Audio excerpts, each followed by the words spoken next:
Let's just come now from the mental process of the day and all the information and all the love that streams out from this stage and from Mr. Lee Carroll and his inspirations and his guide. And bring yourself into your own center, whatever that is for you. So start with a breath. And with the gratitude of what a beautiful day you've had together, this beautiful family that you all are. Each of you weaving your own particular thread into the tapestry of this day.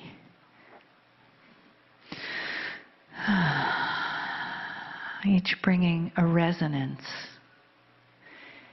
Each bringing your soul signature.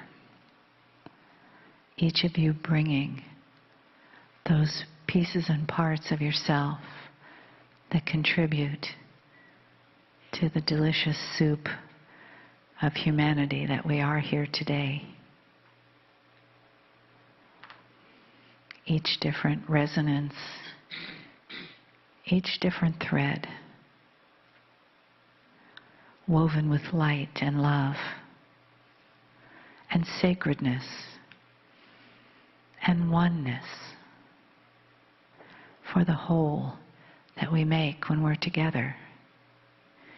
Each necessary part, like cogs in a wheel of this angelic machine that brings us to the moment where we open ourselves, where we gratefully receive the wisdom and the honor that Kryon presents to all humanity, to those in this room, to those listening. The oneness and the love that we are.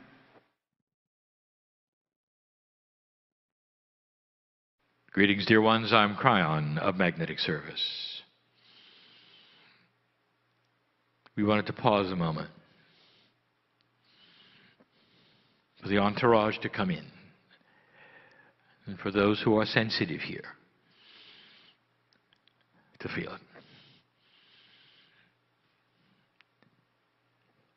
It is so difficult to give information that is beyond what you expect. And even after it is given, it's unknown whether it sticks. Some information is advanced. This is the last channeling of the year. The last 2 times I have sat in front of you, I've given you summaries. This really isn't a summary at all. It's the next step. I'm going to call it the completion of the story of the soul. It really begins to explain something that is unexplainable. But we have to tie it together. And I wanted to do it this year.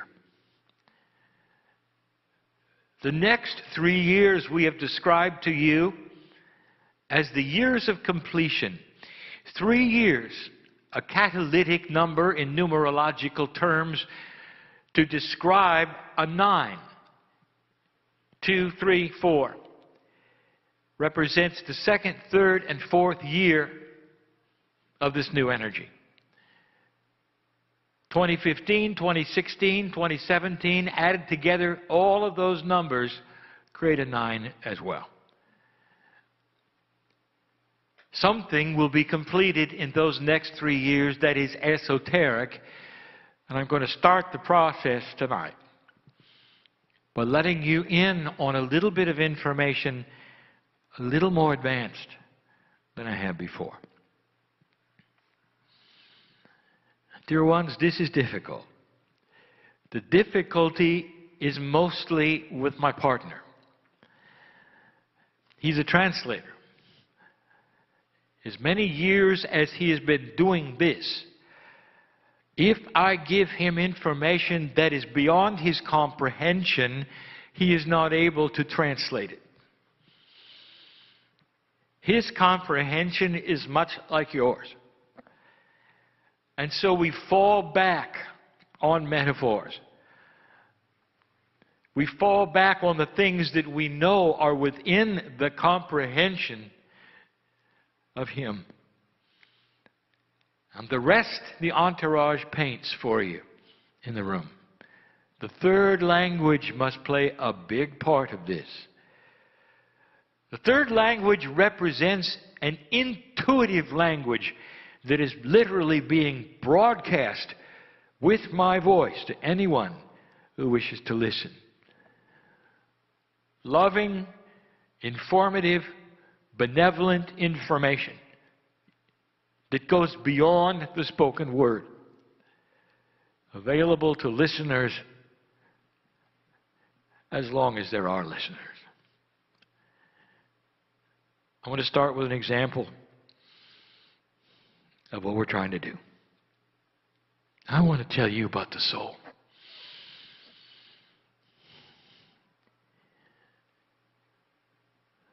I want to tell you in terms that I've never used before, and I can't. You don't have the words. You don't have the experience. You don't have the energy and no concept of where you're going. Not really. And it's so beautiful. Let us say for a moment, pretend with me. Just pretend. That a ship lands from another planet. It's friendly. And out steps a humanoid couple, and they give you their names and where they're from, and they speak your language. And as you look at them, you know very well they do not have the seed of God that you have in you. It's not part of their scenario, but they have intelligence. And they're interested in humans. Let us say and pretend for a moment they are safe. They are on an exploration mission, and you are the only human that is able to talk to them. Pretend. They're going to get everything they know about humanity from you. What is it that they would ask you? Let's pretend. They're not going to ask you about history. They're not going to ask you about anything. They're going to ask you about things they don't have. And they're going to look at you and they're going to say, as long as we've been looking at you and watching humanity, there's one thing we have not understood. Please tell us about love. Where do you begin? And what kind of love? Are you going to tell them about the love you have for the planet, for your partner, for the animals in your life, for your ancestors, for your mother, for your father, for those who you've lost?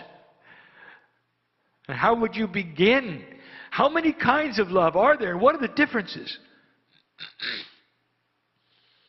And when you started, and even if they said we have plenty of time, where would you begin?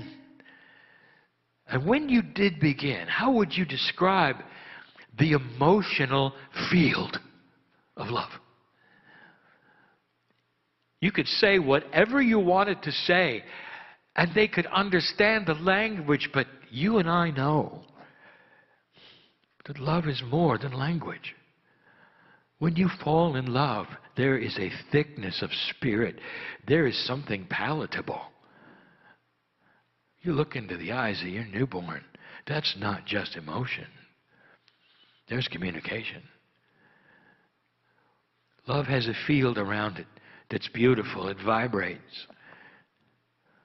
Two humans together in love. They form a bond. There's actually a third energy formed because of the two they have for one another. They think about each other from long distances. It's more than language. How are you going to describe that? Let us pretend they sit there and they listen to you.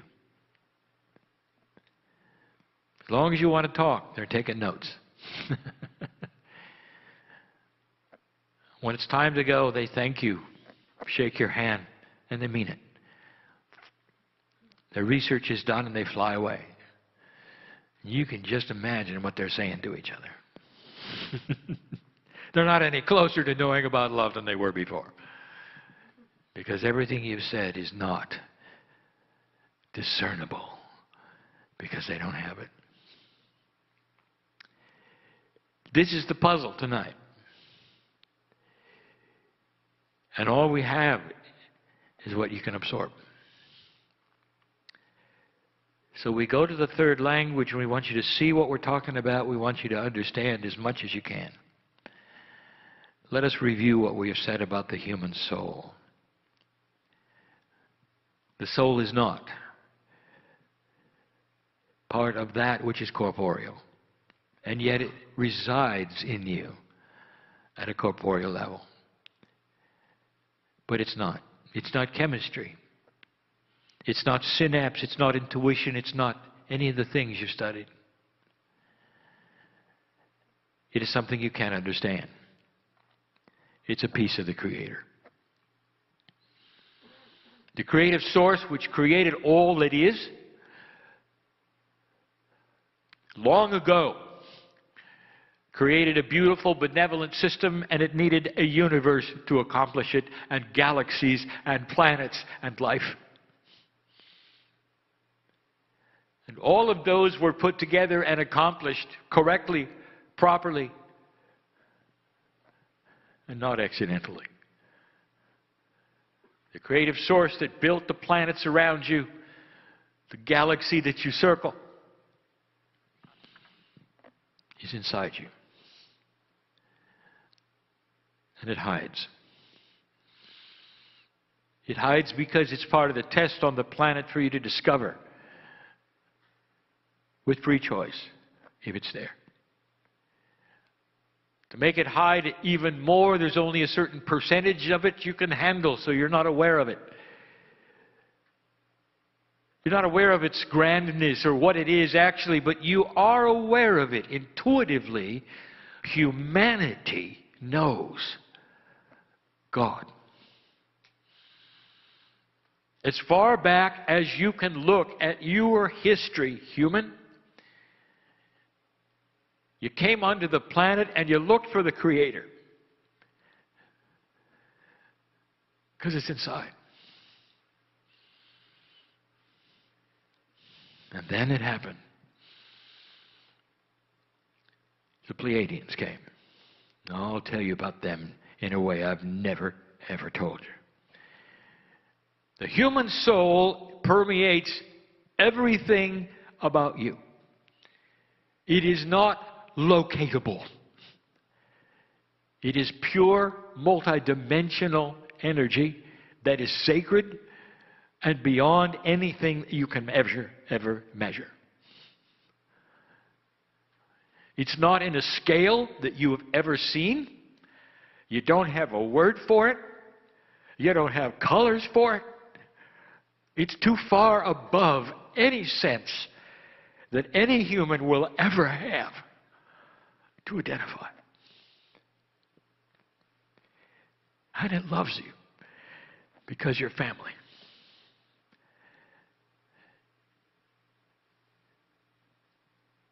Closest thing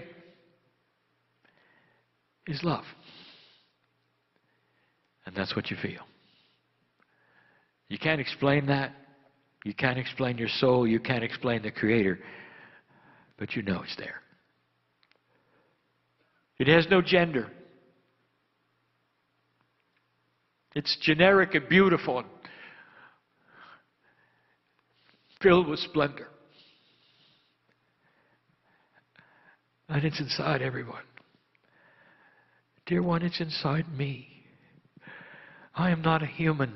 It's inside me. I speak to you from a position of honor and gratitude. I've never been a human. I can't believe what you go through. Astonishing to me that you would have signed up for this. And the soul is right there. Is the soul part of your DNA? Yes, of course. I've identified the layers it resides in. But that's not all. It's in every chemical in your body. It resides in the energy of your consciousness in ways you don't know. It's accessible in ways you don't know. And it loves you beyond measure. I cannot tell you what it is because you don't have the concepts to understand it. But if you could think for a moment of the most beautiful colors you've ever seen, that would be it. The most benevolent force you've ever felt, that would be it. The most love you've ever had for anyone or from anyone, that would be it.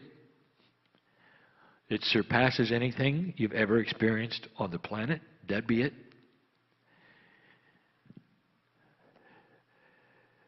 And the Pleiadians gave it to you a long time ago.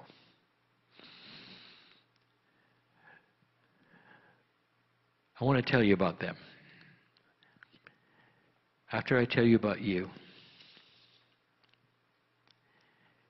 Dear ones, this is difficult, and this is a review of one thing we've discussed, and we're going to go further than this.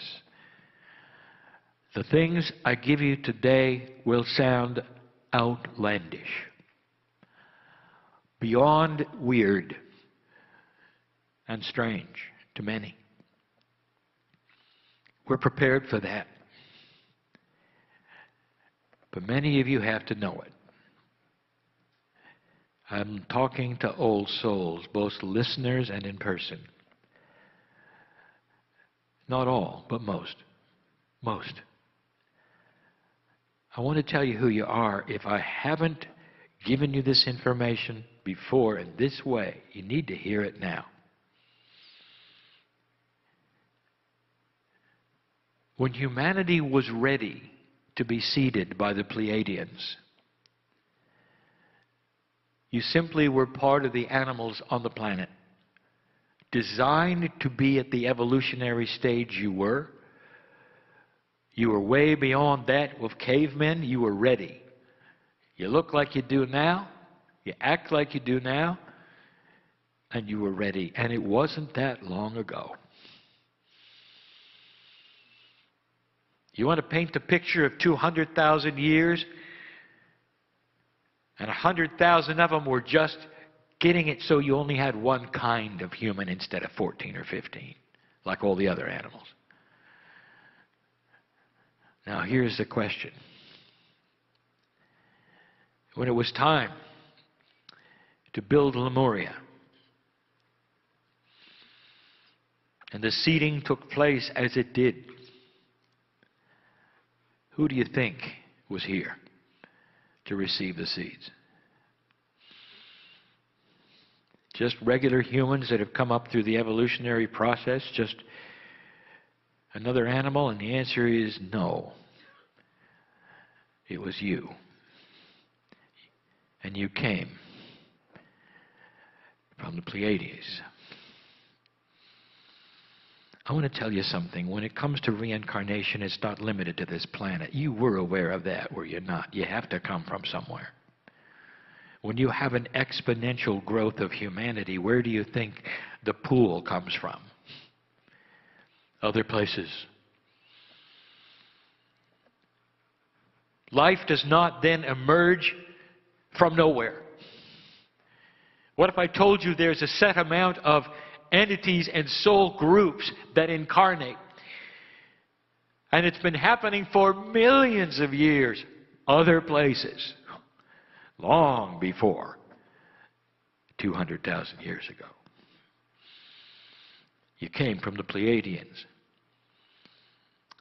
You agreed to drop that which you had evolved to, come back into a form that was basic, and receive the seeds, because you had to be of a certain kind of chemical readiness, soul remembrance, all the things you've never heard had to be correct for the seeds to take. For the meld of the DNA, the chromosomes to move around, for you to become who you are. This is the creation story. So let's put it in simple terms. Adam and Eve were special. They were you, having come fresh from another place, ready to receive the knowledge of light and dark. It wasn't random. That's who you were. You're not just old souls. You're very special old souls. You've come from the Pleiades. It's a system you wouldn't believe. You came from everything to almost nothing, and you did it because you saw the potential of today. How many lifetimes have you lived the last couple 100,000 years? Huh? What have you been through to get to today? Well, I want to tell you where it's going and the potential of where it can go. And I want to paint some time frames for you, and I don't want to scare you with how long it's going to be. But I want to show you the potentials of what you can be. And this is where it gets odd. When I say Pleiadian, who do you think about? What do you picture? Humanoid forms that are perhaps taller and very wise, that will come here, not necessarily in vehicles, but they come here, that would come here instantly. What might that tell you about what they've got and you don't? So now I want to paint a picture. Pleiadians, the 7 sisters, made up of 9 sons. 3 habitable planets, all habitable by Pleiadians, eventually, have been a society of enlightened humanoids for 2 million years. You got 200,000. 100 of it really counts toward Lemuria. 50,000 really is where it began. Really. Almost all the rest of it was just getting ready. And I just told you that the Pleiadians have been at it for 2 million years. You're looking at a society that is 8 times longer than you. 8 times. They went through what you did almost to the T. They grew up and matured just the way you did. They had a time frame for them too. They went into graduate status like you are now, and everything changed for them. 2 million years. A portion of that, about 10,000, were spent killing each other. Sound familiar? Killing each other. They were in the playground of maturity, casting stones, calling names without any maturity, in the dark. The same issues you had, they had. They passed the marker. And they began to receive information. And I'll get there. Believe me. Tonight. I'll tell you. But I want to tell you about them. Their DNA is like yours. You probably knew that. You're going to find it all over the galaxy. DNA is DNA. And the principles which created it here have created it everywhere. It is the building block of life, period. And you're going to see it someday, when you find life in other places in this solar system, it's going to have DNA. You're going to start understanding it's natural occurring life process everywhere. 2 million years. Their DNA started to become more viable, like yours. 44, 54, 55, 66, 77, 88. Let me tell you what happens at 88. You start to meld with the soul. You're designed to be divine. Did you know that? I want to tell you something. You're designed to live forever. Renewable. Every cell keeps going and going, especially the divine in you. When it starts balancing up the cellular structures, it creates new ones. It goes to the blueprint. It never gets old. You never get old. Kryon, what are you going to do with overpopulation when you never get old? Let me give you a hint. The Pleiadians have 3 planets. Does that give you something? You learn to move around. You learn about the universe. It's not an issue. It's not a problem. It's beautiful. A Pleiadian is the closest thing you'll ever see to an angel in your life. They're working at 88%. They have control over physics. They're entangled with anything they want to be. The human soul is divine physics at its maximum. Control over everything. The Creator is in the soul. The Creator is the master physicist of the universe. If you are at 88% of that, you got control over everything. That's the seed that you have inside. What is their society like, you might ask?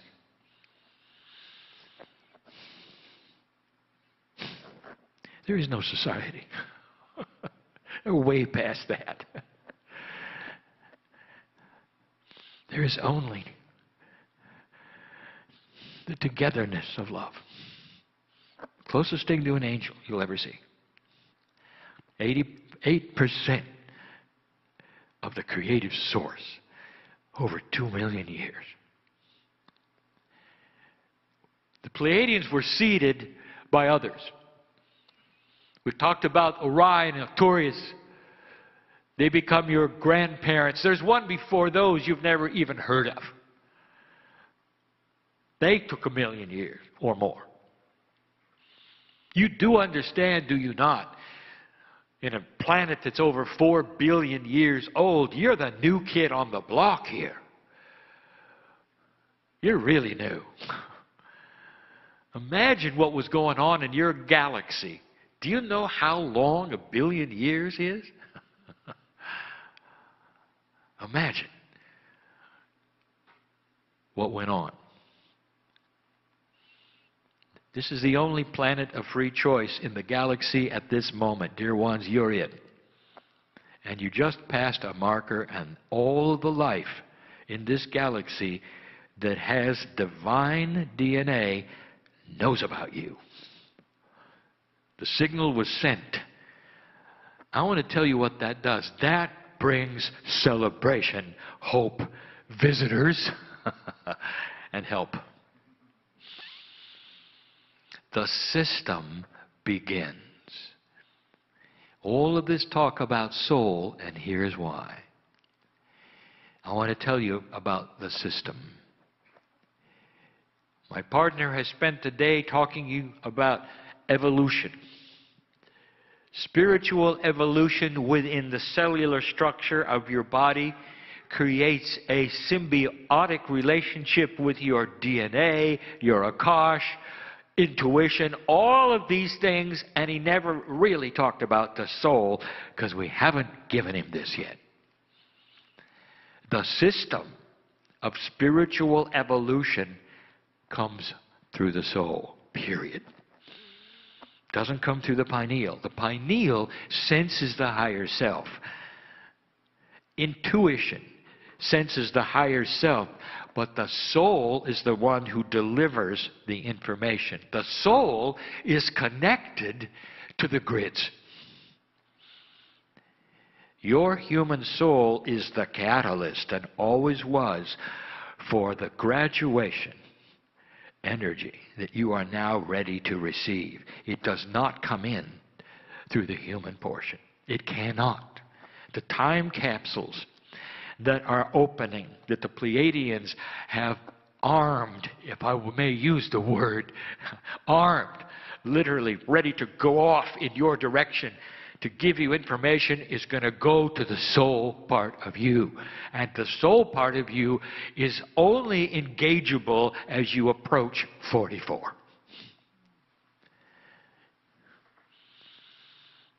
Spiritual evolution is going to be an increase in soul awareness.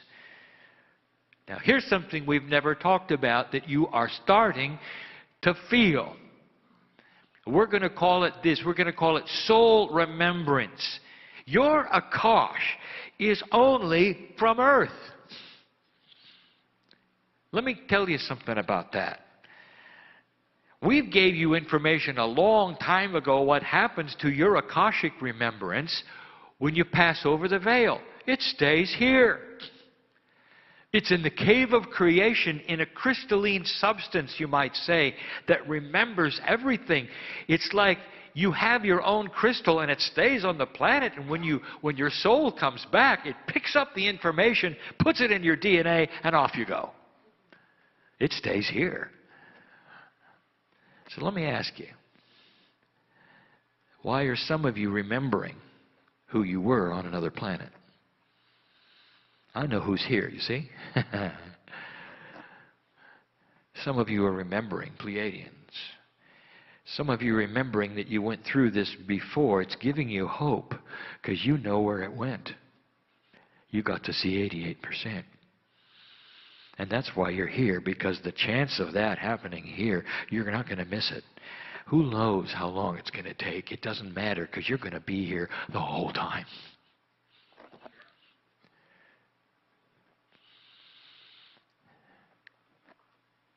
%. Soul remembrance is what we're going to call soul Akash. It remembers past Earth. And this is starting to happen. With the evolutionary process of that which is taking place on this planet with old souls, in is going to come soul remembrance. You're going to remember your eternal. Who were you 5 million years ago? You were not Pleiadian. That is going to occur to you as well. You want to know? You want to really know where your souls are coming from? All the planets of free choice that have graduated. They're not coming from the sky in some well from the creative source. They're coming from other places who have gone through this, dear ones. That's who you are.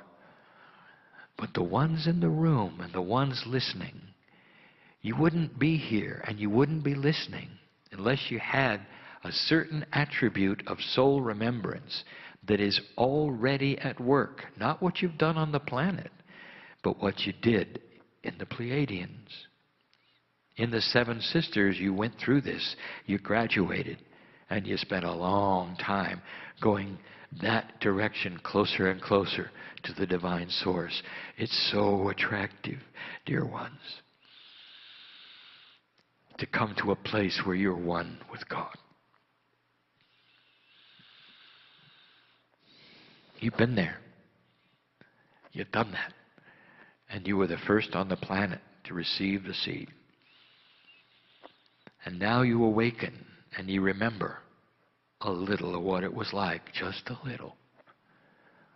You struggle with the conflicts of being a human and also knowing where you can go and what you can do. Frustration. Sometimes chemical imbalance.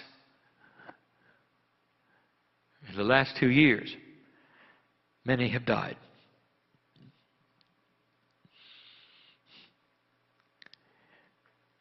Maybe they've been friends of yours.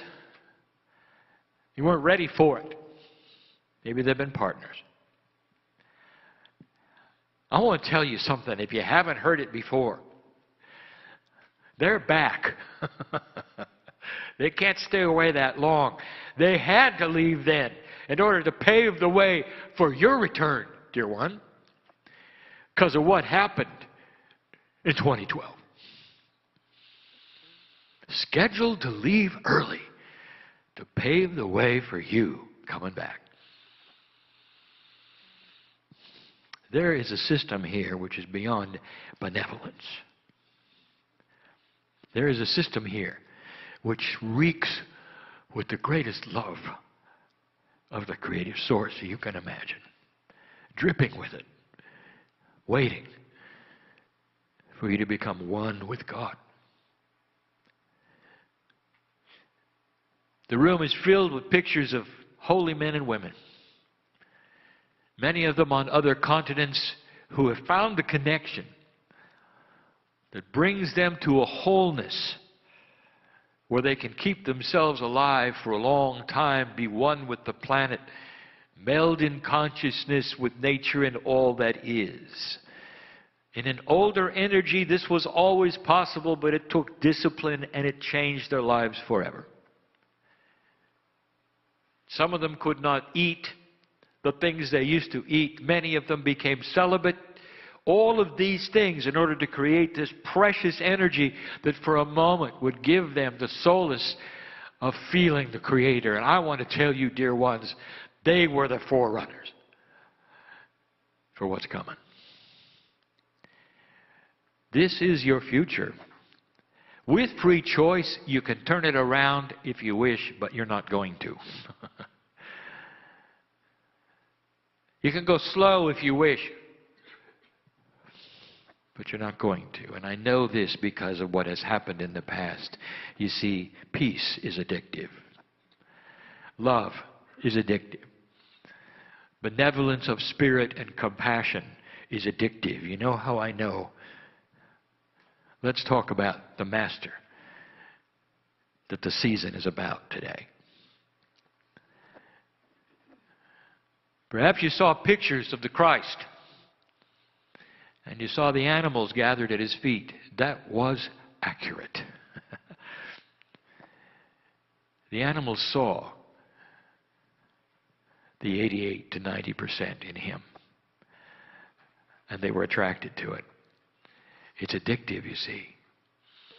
People gathered from all over just to sit at his feet and watch him glow, because it was addictive. The entourage he had around himself was palatable.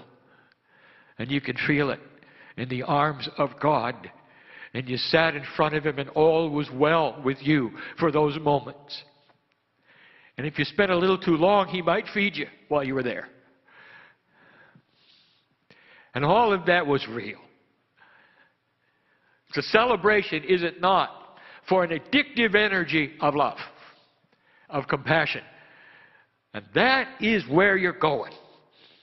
But beyond that, as you increase the percentage of efficiency of your DNA, your soul brings in more of the creative energy from the source. That's the evolvement of a human spirit. Way beyond biology. Way beyond consciousness. You handshake with the source that created the universe. I complete this story of the soul. That's where it's headed. That's why we teach it. Now you know. You might want to review the words. How long will it take? Too long. This is just the beginning. You're in year 2, dear ones. In year 2. And there's such a celebration that you made it. You will start to see humans mature in spirit. We've said it over and over. The things that are so out of balance today in humanism will start to be balanced and mature. You'll see it everywhere. In every aspect you can think about, even politics. Balance, compassion, wisdom. You'll start to see it. When you come in next time, you're going to remember who you are. That's my promise. You're going to pick up where you left off. You will be a wise old child beyond any children you know today, old soul. And you're not going to make the mistakes you did this time around. None of them. It comes in with you more than a Kosh soul remembrance will keep you safe. And your children will carry what you carry. That's the way it's going to work. That's what's going to propel it forward. Past peace on earth to graduation into soul energy. Too esoteric for you? It's okay. I've got time. Check in with me in about 1,000,000 years. And so it is.